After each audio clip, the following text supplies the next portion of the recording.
Everyone, তো চলো 24 তারিখের সেকেন্ড পার্টটা তোমাদের সাথে শেয়ার করি। তো আমি ওদের বাড়িতে মেকআপ করার পর, এই যে দিদি যে যাচ্ছে আর দিদি আর কাকিমা দুজনের মেকআপ করার পর চলে গেছিলাম ওদের সাথে ওদের ভেন্যুতে, কারণ ওখানেই দিদি রেডি হয়েছে আর ওখানেই ছিল আমার দুটো পার্টি মেকআপ।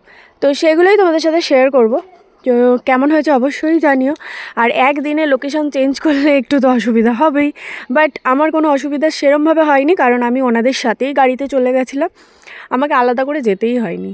মেন ব্যাপার এটা। আর এই ভেন্যুটা এত সুন্দর, যারা বেহালার কাছাকাছি আছো তাদেরকে বলি, সোনামাটি এই ভিলাটার নাম। ভীষণ সুন্দর, ভীষণ সুন্দর, আমার তো বেশ ভালো লেগেছে। আর প্লেসটাও বেশ অনেকটা জায়গা জুড়ে আর কি। তো এই যে দিদি সেজে গুজে বসে আছে এখানে, দিদির সাজ অলরেডি হয়ে গেছে আর দিদিকে ভীষণ মিষ্টি লাগছে, ভীষণ মিষ্টি। এই যে আমাদের বউ বসে আছে আর আমরা চলে এসেছি অলরেডি।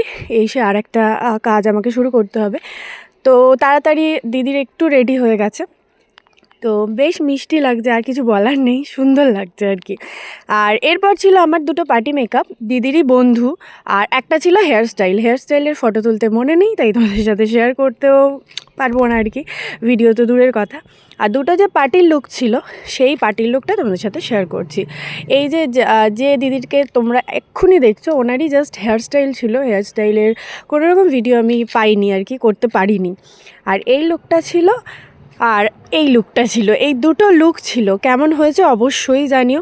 জানি ভিডিওগুলো পুরো আধখ্যাচরা, বাট কিছু করার নেই, এতটাই চাপ ছিল যে কোনো রকম ভিডিও করতে পারিনি ভালো করে।